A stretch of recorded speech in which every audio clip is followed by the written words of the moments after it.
رسول الله صلی الله علیه وسلم پر رمضان کې عموما 8 رکعات تهجد کړي.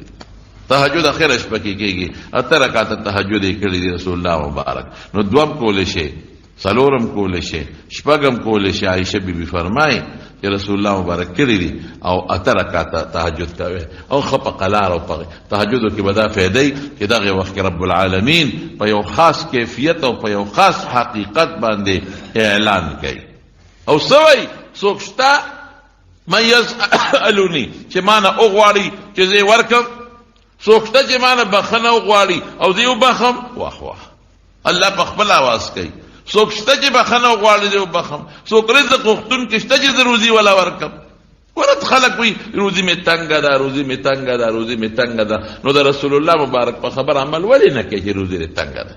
پیشمنی پاسا او نفل وکا او الله نه غواړه. او دا وکیو زموږ بابا جي د خدای پاک وبخي مولانا شهزاده صاحب رحمت الله علیه، هغه به یو ټکی وي، هغه به جړل دی پیشمنی کې، قسم دی جړل دی.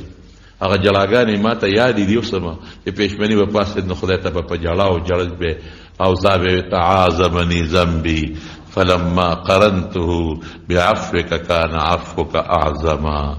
یا الله زه دا ګناه خو ډېر زیات خراب کړم، دا خو په ما ډېر لوی بوج شو.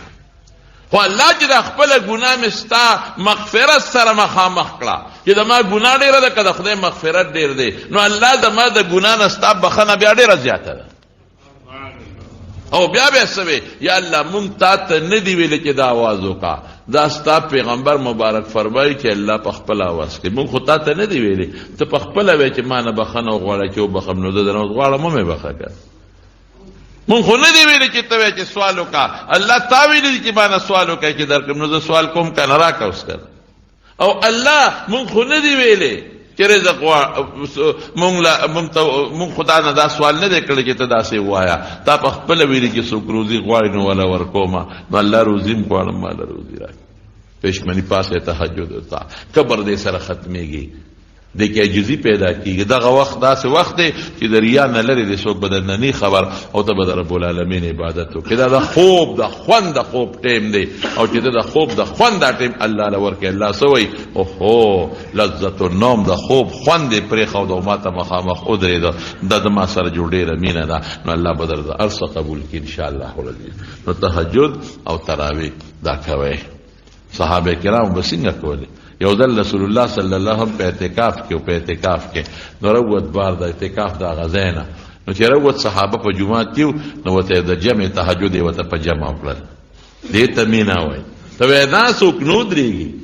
هغه خلک صحابه چې واپس شو یو بل ته الوي چې بیګا مو د حضور پاک مبارک سره تهجد په جمع کړی دي.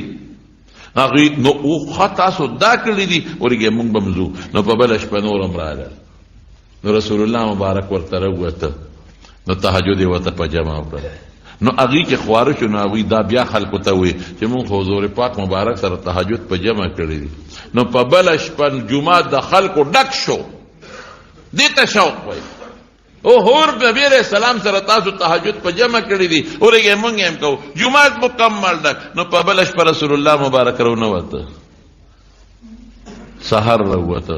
نو صحابو ته څه او صحابه به څه چل کوو چې کوم هغه پوزکې ځان ته تاو کړی و د اعتکاف دپاره، نو هغه یې تاسې په کاڼو باندې ویشته چې که نبي علیه السلام په دې کې راویښ شو مونږ ته جمع وکړي. دې ته شوق